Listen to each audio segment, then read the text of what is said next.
Ashamaa atam jirtu kabajamtoota daawwattoota keenyatiif dhaggeeffattoota keenya tibbana yaaliin fonqolcha mootummaa Amaaraatti irratti Bahar Daaritti adeemsifamee ture. Asimmoo Finfinnee irratti qondaaltota waraanaa olaanoo irratti sega ajjeechaan adeemsifameera. Egaa haala kana ilaalchisee Jawaar Mohammad yeroo dheeraadhaa fi maaliif nuun dhiyeessine jettanii nu gaafachaa turtanii. Har'agaa waan keessa darbinu rakkina intarneetii keessa darbine Jawaar Mohammad qabannee dhiyaanirra. Jawaar Mohammad baga nagaan dhufte. Mee amma naannoo Amaaraatti yaaliin fonqolcha mootummaa godhamee ture. Asimmoo Finfinneetti egaa kan akka Jeneraal Sa'aaraa Mokonniiniif kan biroo ajjeefamanii turani. Isatti deebina daawwattoonni keenya fi dhaggeeffattoonni hedduu Jawaar Mohammad yeroo dheeraadhaaf maaliif callisee eessatti badee nageenyum isaatu nutti himaa jedhanii baay'ee nu rakkisaa turani. Jawaar Mohammad yeroo dheeraadhaaf maaliif callisee maaliif calliftee? Nageen qaba akkoon hin jiru. Bara tokko Adam Haruun sirba baasuu dhiisee turedhan 90moota keessa. Sirba baay'ee baasanii 80moota keessa baay'ee baasa Adam. Adam maaliif sirba baasuu dhiiftee jennaan zabana raachi haroo haramaayatu callisee lafaan banaa'ee jedhedhaan. Inni ajoo waatu qoosaa hiriyoonni isaa jedhanii ittiin barsiisa afaarraa hin dhagina fakkaata. Inni hedduun haasa'e beekta waggoota 10 oliif.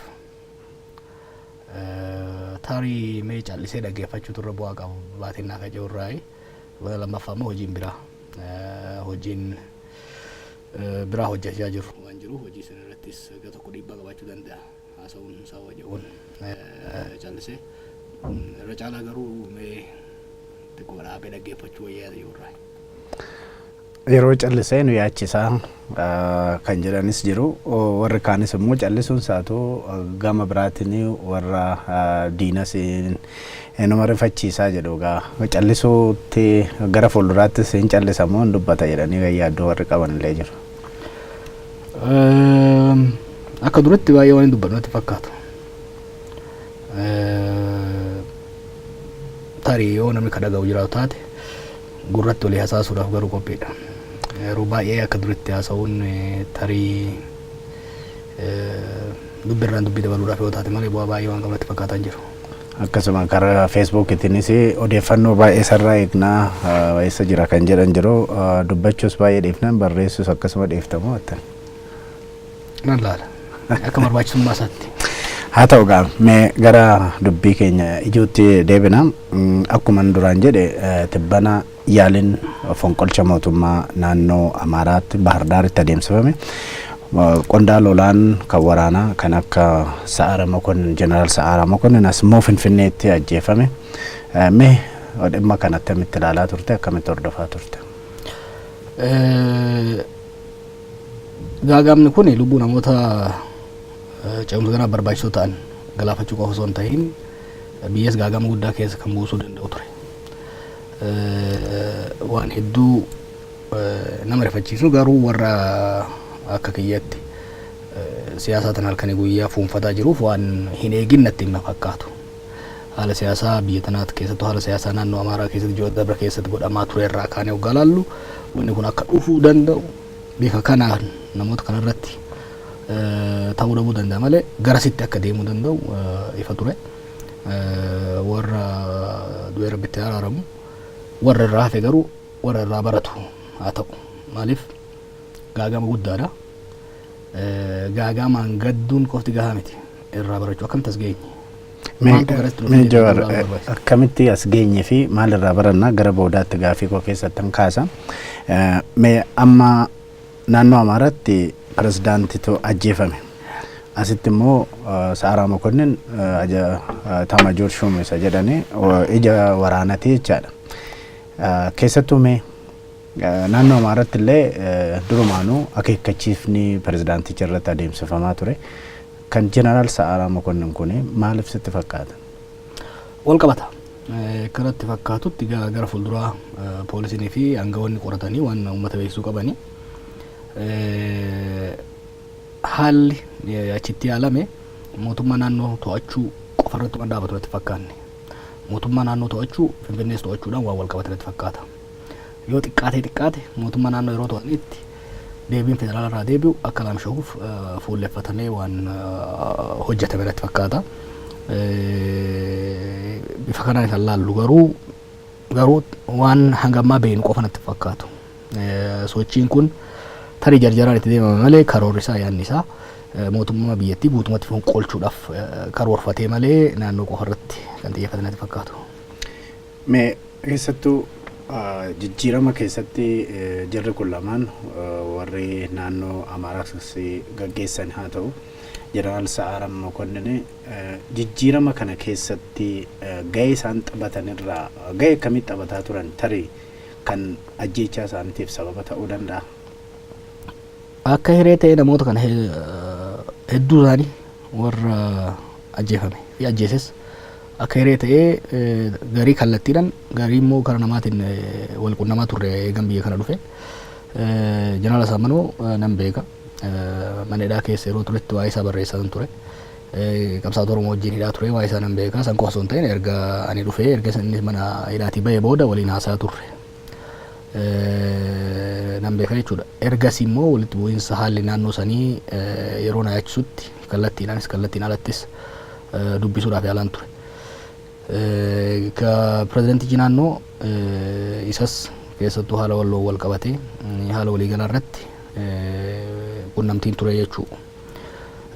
Jeneraal Sa'aaraan isas keessattuu jijjiirama humna raayyaa ittisa biyyaa keessatti godhamaa ture irratti hojii inni hojjetaa ture irratti yaada kennuudhaaf dinqisiifannaa ibsuudhaaf bifa adda addaatiin qunnamaatiin ture. Hundumti isaaniitu jijjiirama kana keessatti warra shoora taphataa turedha. Shoorri sun negatiivii yookiin poozitiivii ta'uu danda'a. Ambaachonis nama jijjiirama kana keessatti wayyaanee laaffisuu irratti qabsoo guddaa godhe. San booda kallattii naannoo Amaaraa ejjennoo addaa qabachuudhaan dhufuudhaan pirezidantii nama ta'edha. Akka itti dhufee fi boodarra garuu jijjiirama akka fidedha. Ejjennoon isaa gara jijjiiramutti haalli siyaasaa naannoo sanii rakkoo keessa akka seenaa jiruu fi keessattuu nageenyi rakkoo keessa seenaa akka jiru siyaasaan biyya naannichaa gara rakkootti akka seenaa jiru nama hubatee fidaa ture. Yoo yaadatte keessattuu walitti bu'iinsa walloo booda walitti bu'iinsa gumuz wajjin godhame booda nagaa labsuu irratti namaas deebi'aa turedha. Asaamanoon roorroo mana hidhaatti irra gahee fi kaan irraa nama xiiqii guddaa qabu garuu galaanni siyaasaa naannoo Amaaraa akka malee fuudhee nama deeme akka ta'e kan hin argu. Jeneraal Sa'aaraan nama biyya kanaaf waa guddaa hojjete. Miidiyaalee ilaalaan ture wanni tokko himamaa hin jiru.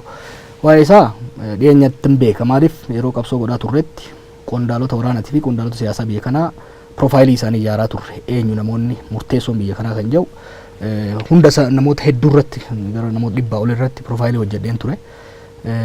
Qondaalota waraanaa TPLF keessaa dhufan keessaa namni wayyaa qabu, namni professional ta'e, namni of tuulummaa fi loogii hin qabne isa akka ta'edha yeroo sanuu kan hubanne. Ajaja Kaabaat irraas kan kaafame Saamuuraadhaan sababa kana. Sanii asis dhumarratti yeroo Abiifaa dhufuudhaaf ka'an qondaalota murteessoo ilaalcha jijjiiramaa fudhatan keessaa tokko ture. Dhumarratti namoonni meeqa gama beekamoo hojii fonqolchi mootummaa godhamee Abiifaan akka kan qabanne akka dhoorgaman yaadni ture. Kana warri dura dhaabbate tokko Sa'aaraadha, kun immoo Saamuuraadha. Kanaaf amma jarri lachuu akka kaleessa awwaalan kanatti mitiin jibbamu Tigraayitti. Erga itti gaafatamummaa fudhatee boodas jijjiirama guddaadha fide raayyaa ittisa biyyaa keessatti. Dhaabbilee federaalaa biyya kanaa keessaa jijjiirama amalaa, jijjiirama gochaa, jijjiirama adeemsaa guddaa kan godhe raayyaa ittisa biyyaati. Raayyaa uummata fixuu fi uummata cunqursuu raayyaa paartii tokkootirraa waggaa tokko keessatti gara raayyaa biyyoolessaatti saffisaa jijjiiramaati kan jiru. Yeroo fakkeenyaa fi waraana bilisummaa Oromoo galchuudhaaf deemnetti koreen teeknikaa bakka adda addaatti deeman hundi isaanii gabaasa wal fakkaataadhaan kan dhufan qaama mootummaa kamiyyuu ol raayyaan ittisa biyyaa akka nu cina dhaabbateedha. Bakkoota adda addaattis uummatarraa kan dhageenyu kana gochuu irratti qajeelfamaaf imaammata muummicha ministeeraatii fi hooggansa siyaasaa fudhatee hojiitti hiikuu irratti Jeneraal Sa'aaraa Mokonnin hojii guddaadha kan hojjete. Cehumsa kana fiduu irrattis balaa silaa fonqolchi mootummaa bara dheengaddaa osoo godhame uumuu danda'u hambisuu irrattis sanii asitti jeequmsa loltoonni masaraa mootummaa yeroo dhaqan godhan san tooftaan fashalsuu irratti raayyaa ittisa biyyaa kana professional bifa ta'ee fi bifa sirna federaalaa kana eeguu danda'uun ummatummaa isaa bifa haaraan horachuu danda'uun hojjechuu irratti nama guddaa hojjete jechuudha. Kanaaf isa dhabuun rakkoo guddaadha. Mee amma gaa akkuma karaa adda addaatiin dhaga'amaa jiru kaayyoon isaa mootummaadhuma federaalatu mataa isaa fonqolchuudha kan jedhanis jiru. Lammata immoo wanti mootummaa naannoo irratti fonqolcha deemsisuu waan hin baramne tokko achi ka'anii mootummaa giddu galeessaa fonqolchuun hin danda'amus kan jedhan jiru. Mee walumaa galatti yeroo cuunfinee ilaallu akka xiinxalaa siyaasaa tokkotti kaayyoon isaa waliigalaa sun maal inni jetta? Asaaminoon faan beek yeroo lammataati fonqolcha mootummaa yaaluun biyya kanatti. Kanaaf kan duraatirraa waan baratantu jira. Wantoonni ifan ta'in hedduun jiru. Maaltu jarjarse? Karoora guyyaa saniif immoo xiqqoo dheereffameeti. Walganuu ture kan jedhu ilaalamuun barbaachisaadha.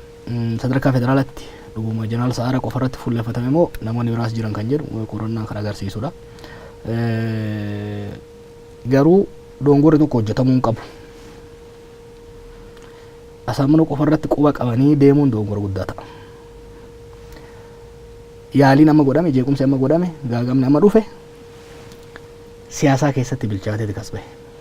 Siyaasaan naannichaa waan keessa jiruu fi siyaasa biyyattii waan keessa jirutu kana fide. Naannoo sanitti haalli siyaasaa baay'ee hammaataa ta'e, siyaasaan loltummaa warmoon gariin kan jennuun baay'ee hammaataatu kan dhufe. Ammaaksi akkuma jedhutti gaafa ani killee hatu osoo hateen hatti yana qunxuutte hoolaa hatee gabaa irratti isiin salphisu tureedha. Gaafa Biraanuu Naggaa Baahir Daaritti ijoolleen qawwee qabattee baatee ariite osoo tarkaanfiin fudhatamee ture. Gaafa gumuzoota 250 bakka tokkotti ajjeesanii loltoonni naannoo awwaalan tarkaanfiin osoo fudhatamee ture. Gaafa warra qimaant fixame tarkaanfiin osoo fudhatamee ture. Gaafa walloo irratti duulli godhamee dhiigni namaa jige tarkaanfiin osoo fudhatamee ture. Kanarra dhufu jechuudha. Walirra tuulameeti kan dhufe. Kanaaf wanni nama miidiyaa irraa argaa jiru kanaan ta'in jira. Simpitam mallattoolee qofa irratti fuulleffachuu namuma waan kana balleessee irratti quba qabu ejjennoon jeneraal Asaaminoodha. Ejjennoo nama tokkooti dhiiroo moo humnoonni siyaasaa naannoo sanis socho'an ejjennoo isaa kana guutuutti deeggaraa wajjin socho'aa turan. Kun ilaalu kan biraa sadarkaa federaalaattis yoo taate maaltu ilaalamaa ture yeroo naannoo sanitti gaagaamni kun hundi godhamaa jiru yeroo namuu walitti hasaasaa turetti tarkaanfii sirreeffamaa fudhachuudhaaf akka Ihaadegitti maaltu hojjetame akka paartii biyya bulchuutitti akka kaabinee naannoo federaalaatti maaltu godhame akka damee nageenya biyyattiitti maaltu godhamaa ture kan jedhu gama guddaa kan gaafatudha. Nama tokko irratti quba qabnee yoo kadhiifnu taate borullee rakkoon akka uumamuu danda'a jechuudha. Gaariidha. Mee amma dhiyeenyatti jeneraal Asaaminoon haasaa godhe tokkotu jira. Wanta amma nu mudatee jiru kan 500 dura nu mudateedha kan jedhus tokkos jira. Akkuma amma kakkaafte mallattooleen iddoo adda addaatti mul'ataa turan jira. Uummantichi immoo nagaa nuu kabachiisaa jedhee gaaffii gaafataa ture. Kun hin taane yeroo baay'ee rakkoon tokko ibiddi tokko yeroo ka'ee bishaan itti naqu irratti kan fiigamaati jiru. Rakkoo akkanaa keessaa bahuudhaaf maaltu gochuutu irra jira? Mootummaaleen sadarkaa irra jiran maal gochuutu isaan irra jira? Lammata immoo waan akkanatti uumame kanarra waa'ee baramee maalirraa barama? Kun turning point isa jedhan sana ta'uu danda'a. Turning point yoo itti yaadame yoo seriously ka fudhatamu taate gaaffii kana gaaffii security qofatti gad deebisanii namoota waan kana keessatti hirmaate qofa hidhuudha fi barbaachisaadha. Namoota yakka kana keessatti hojjetan tarkaanfii seeraa irratti fudhachuun waan ta'e san qorannaa sirnaatiin uummata ifa baasuun barbaachisaadha. Garuu rakkoon security rakkoo siyaasaa irraa madda. Politics is always the cause of security problem. Rakkoon siyaasaa waggaa tokko keessa dabarre ilaalamuu qaba. Sabboonummaa Amaaraa danfaa jiru kana kan karaa dabree akka malee belbelaa jiru kana maaltu uume? Keessoo isaaniitti maaltu deemaa jira? Of gaafachuu qabu. Hayyoonni Amaaraa, hogganoonni siyaasaa Amaaraa of keessoo ofii ilaaluu danda'uu qaban. Akkamiin as geenye kan jedhu. Gama keenyanis, gama federaalaatinis, gama biraatinis maali waan kana kan belbelche? Sirriitti ilaalamuu qaba. Ejjennoon federaalizimii irratti hoggansi jiddu galeessaa qabu waan kana belbelchuu irratti karaa saaqee laata. Maaliif ilaalchi sirna federaalizimii kana diignee olaantummaa uumuu dandeenya jedhu ifaan ifatti mul'ataa akka dhufe. Kabiraa Amaarri miidhaan irra gahaa jiraatu yoo jiraate maaltu irraa hir'ate? Wanni kalees qabaachaa ture kan irra dhabe maali? Aangoo dinagdee isaan malu isaan gitu dhabee jira. Openly haasa'uu barbaachisa. Maaliif qe'ee tokkotti deebi'anitti siyaasaa hamii fi komiitii irratti gad deebi'ee jira haalli deemu. Kun sirrii natti fakkaatu. Kanaaf hayyoonni Amaaraatis ofii jidduu isaaniititti haalli siyaasaa waggaa tokkotti geggeessaa turre kun ummata Amaaraatiif ummata Itoophiyaatiif bu'aadha moo gaaga'ama fida kan jedhu of gaafachuu danda'u. Hoggansi Oromoo jirus akkaataan itti nuti siyaasaa gama sanii maddaa jiru kana itti ilaalaa jirru, itti engage godhaa jirru sirriidha. Kana of gaafachuu barbaachisa. Baay'ee isaa waggoota darbe keessa waan haasa'eef baay'ee keessa deddeebi'ee tuquu hin barbaadu. Kanaaf akka biyyaattis yoo kataatu taate siyaasaan geggeessaa jirru, ce'umsi geggeessaa jirru kuni rakkoo keessa jira. Rakkoo kana keessa akka bahu wantoonni waggaa darbe kana waachaa turre sun hojiitti hiikamuu qabu. Hiikamanii jiru kan jedhu ilaaluun barbaachisaadha. Dameen nageenyaa biyyattii keessattuu haleellaan humna raayyaa ittisa biyyaa irratti fuulleeffatamee godhame kun laayyootti ilaalamuu akka hin qabne. Raayyaa biyya kanaaf humni walitti qabee jiru yeroo ammaatitti naannolee hunda keessatti nagaa kana eegsisaa jiru raayyaa ittisa biyyaati, naannoo keenya dabalatee. Haleellaan raayyaa ittisa biyyaa irratti godhame kun security biyyattii daran laamsheessuudhaaf waan ta'eef kuni gara fuuldura akka hin deebine hoo akkam goona kan jedhu qaamonni nageenya biyyoolessaa raayyaa ittisa biyyaatiif poolisii dabalatee qorannoo gahaa, marii gahaa, qophii gahaa godhuu qaban irraa barachuu qaban yaada jedhamu qaba.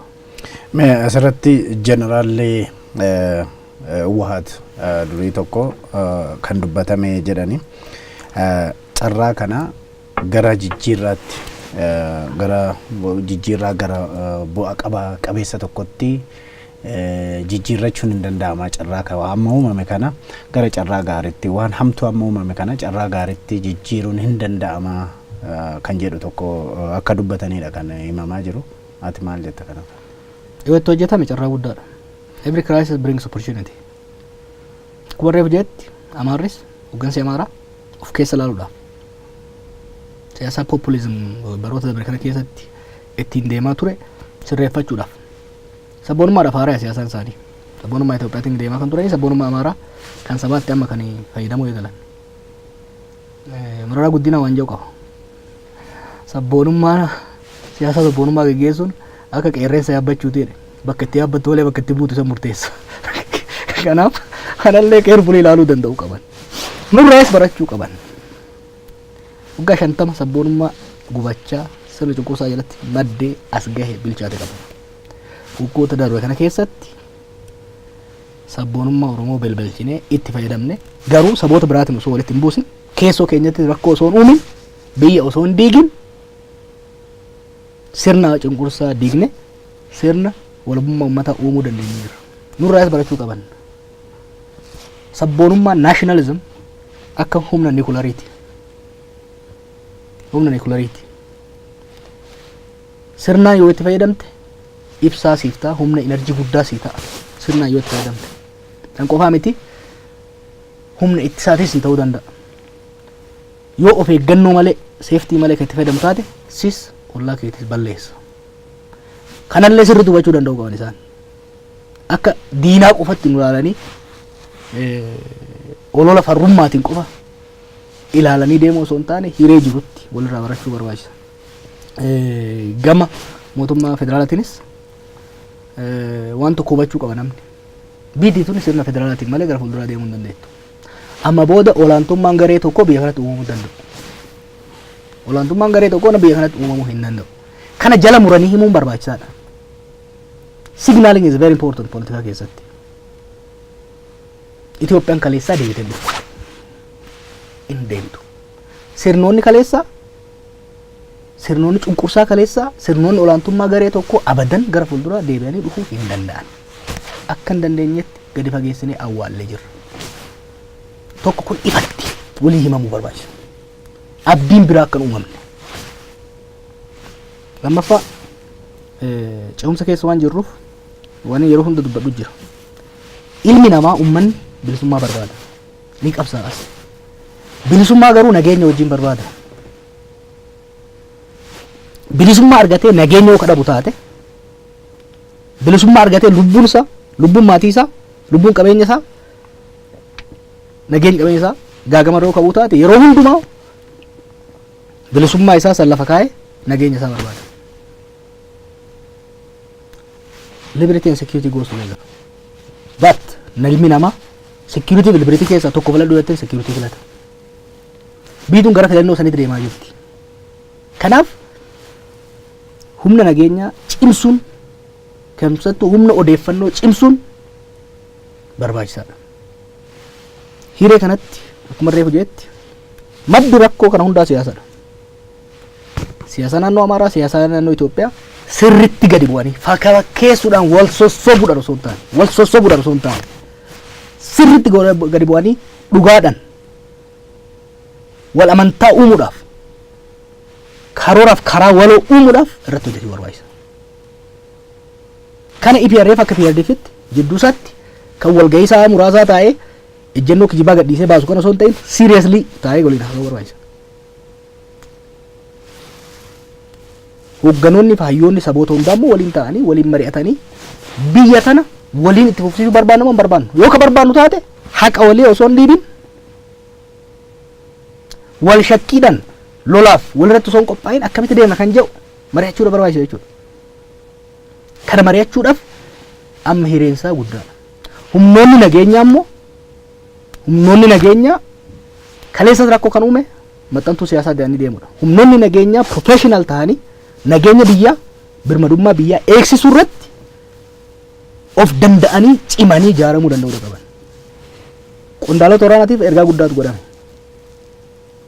Yeroo isaan ibidda dhaamsuudhaaf namni akka buqqaane hafaa jiranitti hoogganaa eenyummaa nama sanii qofa miti. Hoogganaa raayyaa ittisa biyyaa irratti wanni fuulleffatame sun ergaa dabarsuu qaba.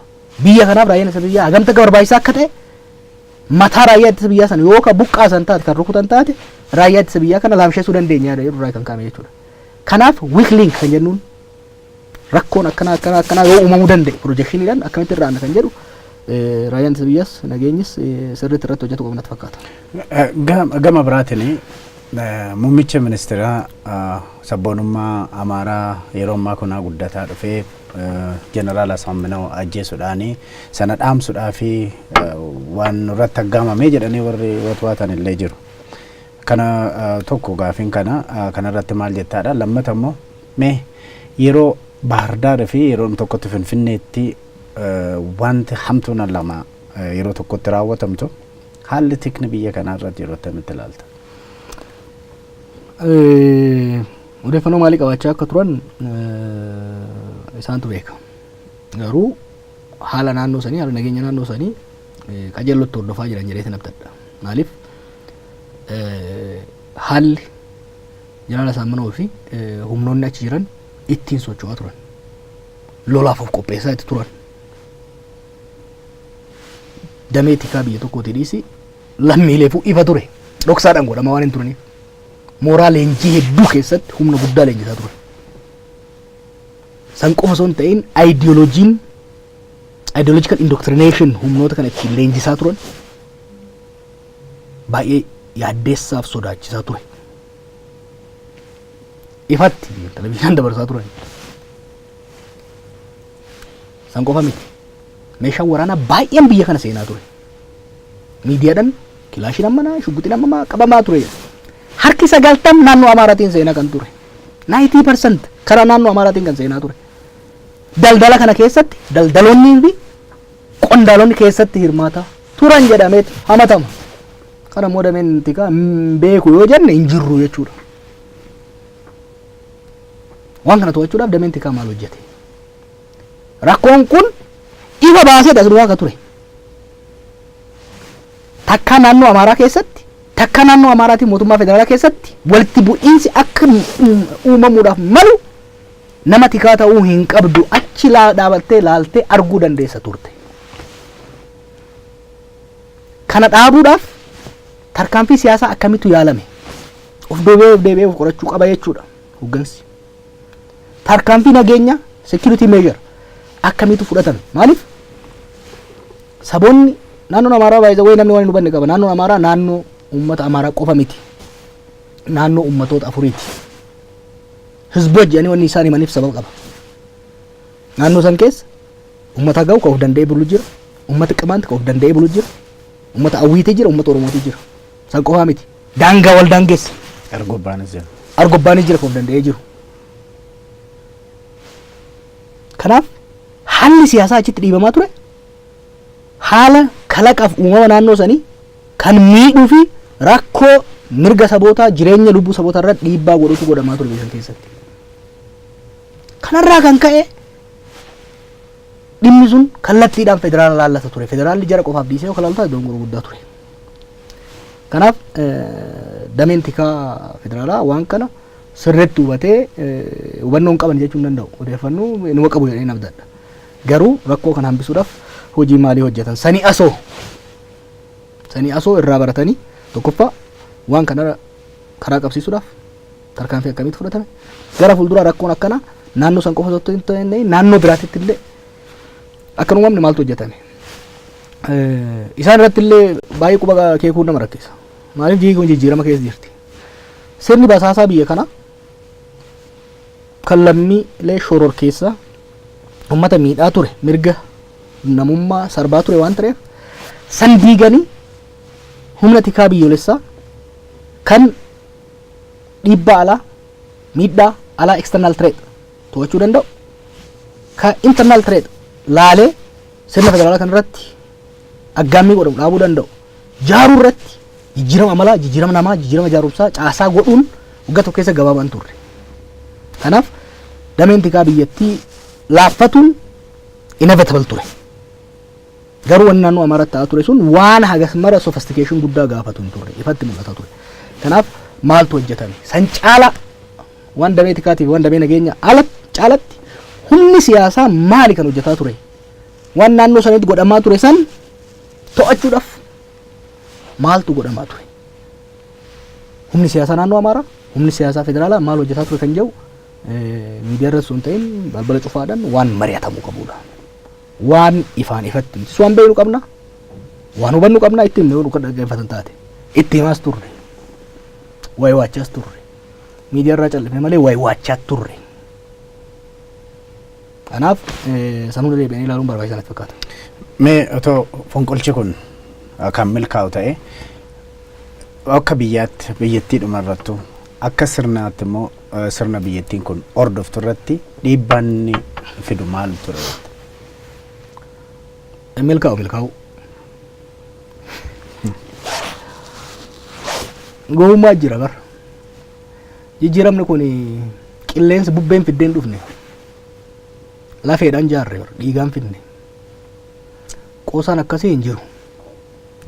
Qoosaan mootummaan amma jiru mootummaa qabsoo ummataatiin dhufe kaameedha. Kanaaf qondaalota hoggansa mootummaa federaalaa ajjeesuudhaan biyya kana to'annee sirna abbaa irree sirna olaantummaa garee tokko finna jedhanii yaaduun is unthinkable. Kanaaf immoo qophii qabna, kana beekuu qaba namni. Wanni akkasii hin godhamu. Fonqolcha tokko geggeessuudhaaf geggeessanii nama tokko ajjeesanii fonqolchanii bakka san taa'uudhaaf qawween qofti gahaa miti. Tarsiimoo siyaasaa barbaachisa. Tarsiimoo hawaasummaa barbaachisa.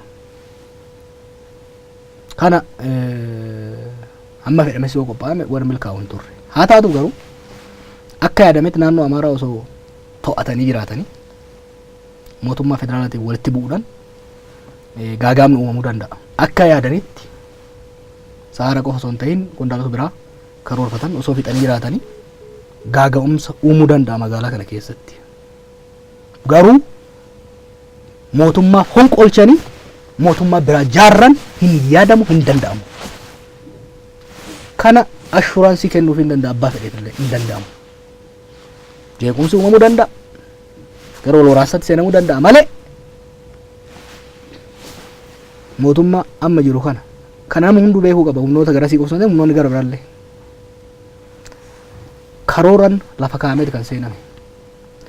Rakkoon akka ammaa kun akka uumamneef rakkoon Suudaanitti akka uumamneef itti yaadame best option jiru humnoota EPRDF keessa kanneen haaromsaaf bitamuu danda'an kanneen haaromsa geggeessuu danda'an institutionii jiru sirna abbaa irree jiru diiguurra sirna abbaa irree jiru san jijjiiranii dildila ce'umsaa akka ta'uuf yaadameet kan lafa kaa'ame. Dildila ce'umsaa san cabsineedhanii deemuun ufiitti jiguudha fida malee jijjiirama akkasiin fidu. Haa ta'u garuu akka yaadanitti utuu namoota baay'ee kan ajjeesan taate walitti bu'iinsi uumamuu danda'a. Sadarkaa keessattuu security biyyaa keessatti walitti bu'iinsi amma tokko uumamuu danda'a. Darbee garuu mootummaa fonqolchanii mootummaa haaraa munni tokko barbaadu jaaruun biyya kana keessatti hin danda'amu. Jawaar mee amma kan dubbannu akka xiinxalaa siyaasaatti Jawaar otoo muummicha ministeeraa biyya kanaati ta'ee yeroo rakkoo hamtuu ammaa kana keessatti tarkaanfiin jalqabaa fudhattu maal ta'a? Muummichi ministeeraa tarkaanfii sirriitti kan fudhate haala tasgabbeessuu qaba ture. Dura haala naannoo sanii humnoota federaalaatiin to'achiisuu qaba ture. Sammoota tarkaanfii siyaasaa fi tarkaanfii miidiyaa fudhachuu qaba ture. Waan sirrii fudhate. Waan inni godherraa waan ammas guddaa addaa wanni godhamu hin jiru. Haala given the circumstances haala qabatamaa biyyi kun keessa jiru irratti muummichi ministeeraa guyyoota muraasa kana keessatti haalli security kana maaneej gochuudhaaf ittiin deeman waan sirriiti. Wanni addaa kanarraa godhamuu hin jiru. Ilaalchi siyaasaa wantoota san dura godhamuu qaban ka addatti godhamuu danda'an ni diranii gara fuuldurallee tarii addatti wanni godhamuu adda ta'uu danda'an tactical choices garaagarummaa jiraachuu danda'anii guyyaa sadeen dabre kana keessatti wanni godhame waanuma sirriiti. Gaariidha. Egaa yeroo hamaa kana keessatti keessattuu dhaabbilee gara Oromootti adeeminu dhaabbilee siyaasa Oromoo warra naannoo Oromiyaa bulchanis haa ta'u biyya kana bulchanii dhaabbilee siyaasa Oromoo dhaabbatanii maal gochuutu irra jiraata? Yeroo baay'ee dhaabbileen siyaasa Oromoo maal gochuutu irra jiraata jenna. Keessattuu immoo yeroo hamtuu kana keessatti maal gochuutu isaan irraa eegama? Waan silaa hojjechuun isaan irraa malu hojjetaatu jiru jettee yaadda? Inqisaasni waa baay'ee yaadatte bara 2016 dhumaatii irreechaa irraa kaafneeti ce'umsaaf haa qophoofnu. Ce'umsa kanaaf karoora waloo haa baafannu. Humna harcaasuu osoo hin taane humna walitti itichaa adeemu jennee waywaachaa turre. Biyya alaatti illee konvenshinii adda addaa qopheessaa turre. Ergaas dhufnes baay'ee waywaanne baay'ee harkifatame. Warri paartii biyya bulchuutis haa taatu warri mormitootaa kanarratti harkifannaa guddaadha kan agarsiisan. Haa taatu garuu ji'oota isaanii kana keessatti wanni hojjetamaa jiru jira. Itti baasaa yeroo gabaabaatti waan mul'atu. Haa ta'u garuu paartileen hunduu hoggansi isaanii yeroo yeroodhaan walitti dhufee mari'atamaatti jira. Sadarkaa bilchinaa sadarkaa wal hubannaa guddaatu kan uumamee jiru. Yeroon we are late but it's always better late than never. Kanaaf anis namoonni biraas keessatti hirmaanne gargaaraa jirra. Isaanis akka durii caalaa mataa walitti qabachuudhaan qalbii walitti fiduudhaan hojii hojjetaa jirantu jira. Karoora waloo baasuu irratti hojjetamaa jira. Hedduu irratti dubbachuun barbaadu garuu waanuma gaariitu hojjetamaa jira. Ammas kan ta'uu qabu kanuma. Waan baay'ee isaa balbala cufatanii qopheessuu irratti tarsiimoo waloo akeeka waloo lafa kaayaa deemuu irratti hojjetamuudha qaba. Hubannaan garuu gaarii baranatti fakkaata. Gaagamni akka ammaa kun kan nu agarsiisu injifannoon argame diigamuu akka danda'u kararraa maqamuu akka danda'u kan agarsiisudha. Common thread akka jiru kan agarsiisu. Kanaaf wali jidduu keenyatti mari'achuunii fi wal hubannaan akka jiru ta'ee biyyattii keessattis hayyootaa fi hoogganoota saboota hedduu wajjin walitti dhufuudhaan mari'achuu hojiin gara mootummaa naannoo Oromiyaatiin hariiroo obbolummaa saboota ollaa wajjin godhamu cimee itti fufuu qaba. San bira dabree garuu hayyoota fi hoogganoota saboota biroo wajjin balbala cufatanii dhimma waloo irratti dhimma tarsiimoo gara fuulduraa irratti wal hubannaa irra gahuu barbaachisa. Kunis amma tokko eegalamee jira, cimee itti fufuu saffisa dabaluu qaba. Gaariidha. Mee gara dhumaa irratti egaa yeroo Oromiyaa keessatti otoo kun kanaan jiru rakkoon kunis jiru iddoo tokko tokkotti rakkinni nageenyaa ni mul'ata. Sanarra sa'aanudha.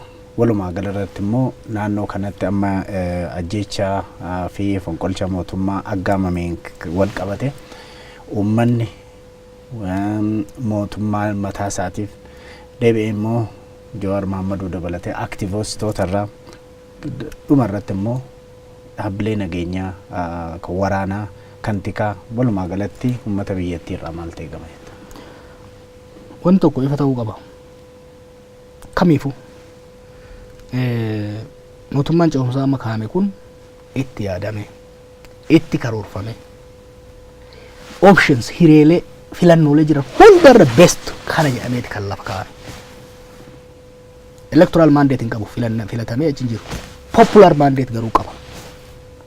Maaliif dhaabbilee siyaasaa laamshaanii jiran irratti sirna san fonqolchuun gaaga'ama biyyaa fiduu waan danda'amuuf jedhameet itti yaadameet namni sammuu qabu itti yaadeet mariin guddaan godhameet mootummaan kun godhame. Hamma filannoo itti aanutti mootummaan kanuma.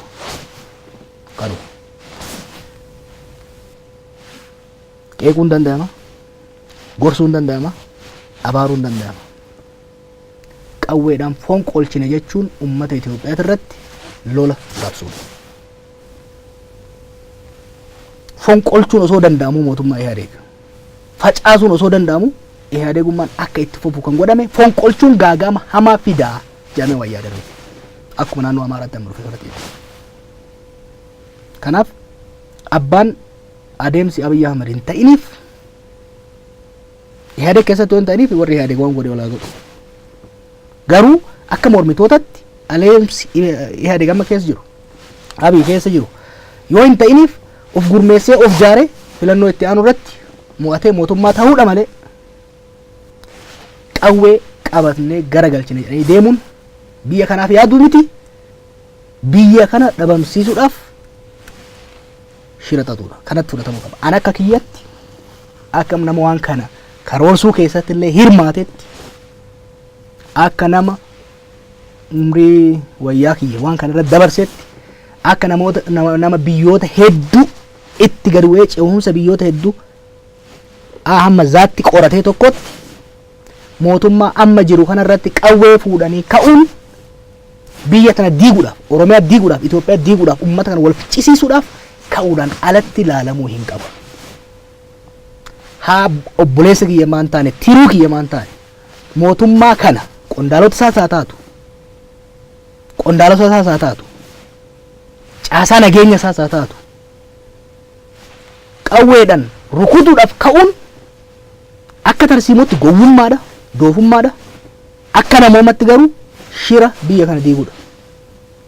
Kanaaf humnoonni siyaasaa biyya kana kamiyyuu yoo dhugaadhaan akeeka siyaasaa qabaatan, yoo dhugaadhaan gara fuulduraa waan sirni amma jiru kun caalaa qabu caalan hojjedha jedhanii kan yaadan taate wanni guddaan isaan godhuu qaban of gurmeessuu, of jaaruu, biitituun filannoo ifaa walabaaf nagaa godhatte mootummaa dimokiraatawaa ummatoota bakka bu'u jaarratte wantoota seeraaf adeemsaa jijjiiramuu qaban bakka bu'oonni ummataa filaman sun akka sirreessan hiree kennuudha jechuudha. Ummataafis kan hin dhaamu abbaa fedhe maan taane abbuma fedhe haga feene haa jaalannu. Mootummaa naannoos haa ta'u, kan aanaas haa ta'u, kan gandaas haa ta'u, kan federaalaas haa ta'u humnaan hin garagalcha jedhee deemnan isin fayyaduu heddu isin balleessuudhaaf deema abbuma fedhe illee yoo ta'e. Kanaaf carraaqqii gurguddaa godhaa kan jiru. Yoo dabra keessatti qeeqamaa turre keessattuu anaaf Baqqalaan naannoon Amaaraa akkatti of hidhachiisaa jira isin immoo asii nama hiikkachiiftu nuun jedhan no jenne Oromiyaa keessatti kan hidhatee socho'uu qabu humna nageenya mootummaatii fi lammiilee mootummaan hayyama kenneef qofaadha. Abbaan qawwee qabatee Oromiyaadhaaf fayyaduu barbaadu humna nageenya Oromiyaatti makamuu qaba. Qawween naannoo Amaaraatti baay'achuun ishii ummata saniif balaa malee bu'aa hin qabdu jennee mormaa turre. Isin sodaatudha qawweetti amantanii maali isin godhuu deeman jedhanii ololli godhamaa ture. Look at what happened. Disorganized violence is dangerous. State mootummaan means of violence irratti to'annaa qabaachuu baannan biyyiin diigama. Ummata Oromootiif wanna hin jedhu bilicliiciin hundi warqii miti. Qawween sammuudhaan hoogganamuu qabdi malee sammuu qawweedhaan hoogganamuu hin dandeessu. Kanaaf humna hidhate humna nageenyaa cimaa garuu kan siyaasaa sirriitiin hoogganamuu barbaachisa. Kan siyaasaa sirriif qixa qabuun hoogganamuu barbaachisa. Ammas akkuma jedhetti naannoo Amaaraa irratti waan ta'e Asaamana Soggoo qofatti gad hir'isanii miti. Siyaasaa teenya sirreeffannu. Humni keenya kan hidhate siyaasaadhaan haa taligamu. Qawwee qabnu hunda humna nageenyaa jalatti bifa gurmaa'een bifa imaammataaf tarsiimoodhaan hoogganamuun lafa kaa'uu barbaachisa. Saniin alatti dorgommiin qawweedha keessattuu qawween gartuulee adda addaa harka keessatti faca'uun naannoo san balaa inni irra buusee agarra jirra. Gama keenyatti illee wanni akkana akka hin dhufne of eeggannoo dandeenyu barbaachisa. Joor Mahammad egaa yeroo keetiif hedduu galatoomii hangaaffilee qooffixeera. Na hafe wanti jettu yeroo dheeraadhaaf egaa uummanni si eegaa ture gaaffiin nutti baay'ataa ture bilbila kaasu nu rakkisee ture. Carraa kanatti fayyadamtee wanti hafe jira hoo jettee carraan sii kennaa gara kiyyaan fixeera gaaffii. Hooggana siyaasaa biyya kanaatiif walaa dhaggeeffannu yerootti wal dhaggeeffatan nuyi muuxannoo akadeemiyaa irraa finne qabna gariin muuxannoo riphee irraa qabu fide qaba gariin muuxannoo bulchiinsa mootummaa keessatti hirmaatee fide qaba kan walitti finne cuunfinee yoo deemne saba keenyas biyya kanas ceesisuu dandeenya. Saniin alatti garuu abbaan aangoo irra qabus aan aangoo koree jedhee akka itti kore san irraanfate yoo kan geeriseetuma deemu taate abbaan riphee lolaa tures ani rolee kabiraattu aangoo irra jira kanaafu miila jalaa dha'een aangoo irratti baay'ee yoo yaade hayyuunis amma bilisummaan dhuftee maaltu nan ga'e na dhageeffataan jiran jedhee muufatee yoo kacallisu taate rakkoo dhumama. Hireen baay'ee uffamee jira biyya kanatti hiree baay'eetu dhufe. Learning process waan baay'eetu kan hin irraa barachuudhaan nu gargaaru baay'ee dhufe. Aktivistoonni keenya keessattuu kan Oromoo waan tokko hubachuu qaban. Gaafiin Oromoon qabsaa'eef hin deebine. Gaafiin Oromoon qabsaa'eef kan deebi'u garuu gaafa mootummaan uummataan filame dhufedha. Sanii asatti asiif asitti waa kukkutanii fiduu danda'an sanii yaalan ta'u. Priority number 1 ajandaan keenya guddaan kan ta'uu qabu. Akeekni guddaan kan ta'uu qabu. Humni keenyas ilaalchi keenyas diinagdeen keenyas hundi kan ta'uu qabu ceehumsa kana mirkaneessuu irratti.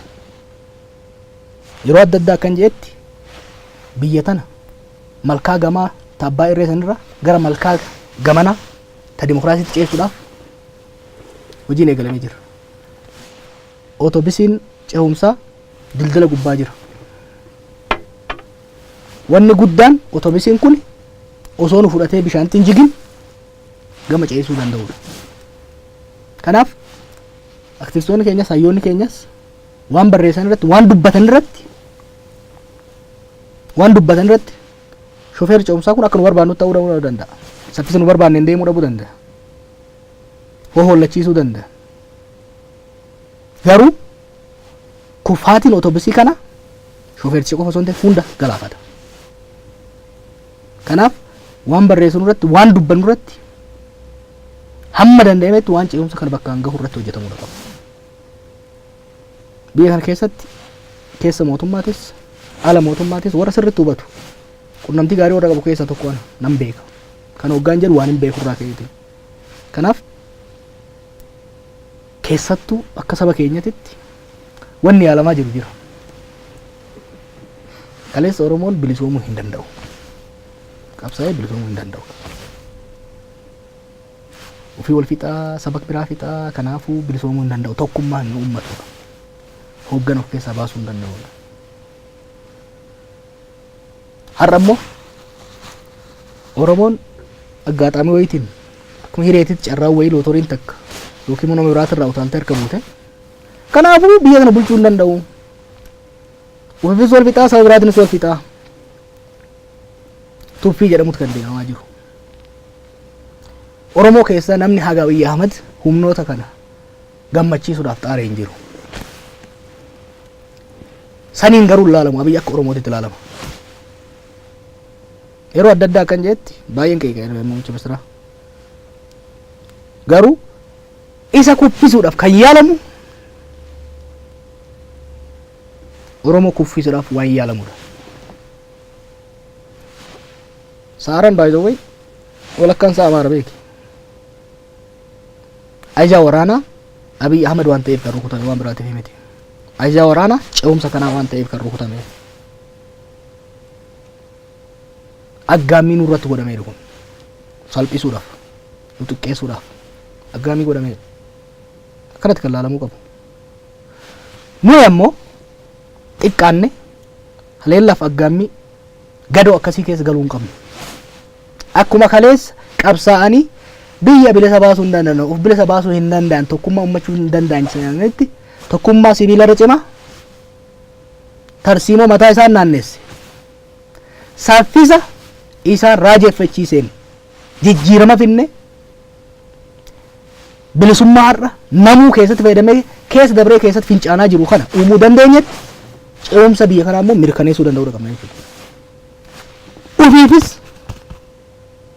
saba biraatiifis nuufis warra nu tuffatuufis of kabachiisuu kan dandeenyu waan hojjennu yaadaan tarsiimoodhaan wal hubannaadhaan yoo deemnedha.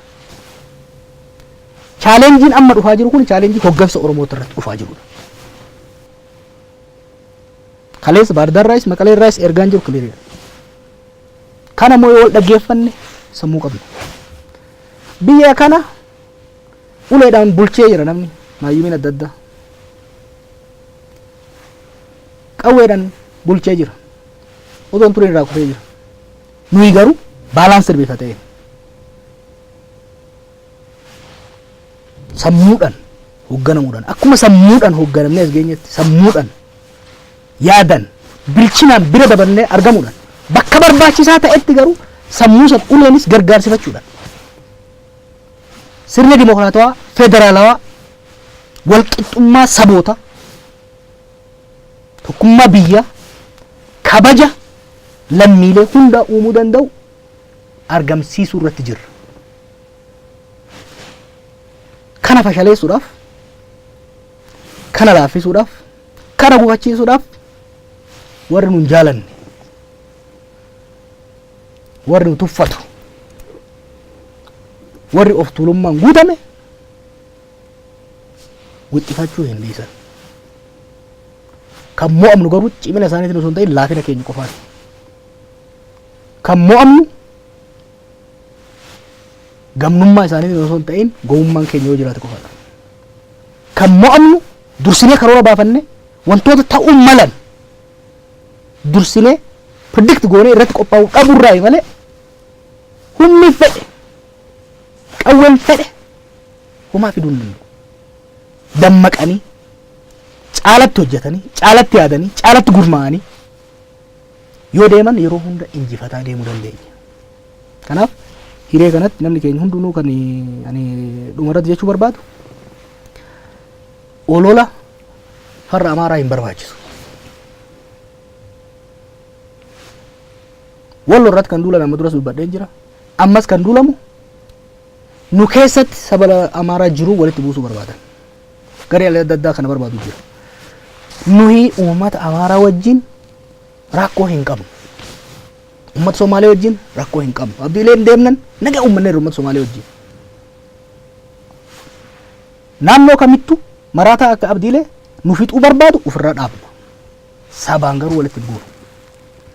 Nuufi uummanni Amaaraa utubaa lamaan biyya kanaati.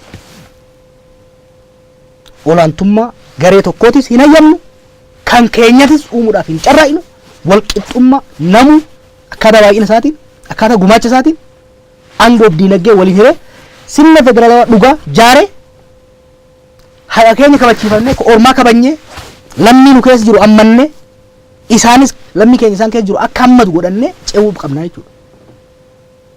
Kanaaf dogongora hayyoonni hogganoonni Amaaraa hojjetan irraa barachaa gorsa obbolummaa laachaa fi gama arrabaaf xiqqeessuutti osoo hin cehin maaliif nama xiqqeessuudhaaf deemne ofii xiqqaachuu dhufu osoo hin cehin nurraa muuxannoo keenyarraa akka baratan sabboonummaa akkamitti maaneej goone akkamitti kunuunsine akkamitti boo sirnaa itti goone Oromiyaan magaalaa biyya sabaaf sablammootaa taate sabaaf sablammiin tokko osoo hin tuqamin jijjiirama akka finne akka nurraa baratan hiree kennaa fi nummoo dogongora isaan uumaa jiran irraas barachaa biyya waloo isaaniifis nuufis hundaaf taatu jaaruu irratti fuulleffachuu barbaachisaa akkanuma kan mamma kan barbaachisu.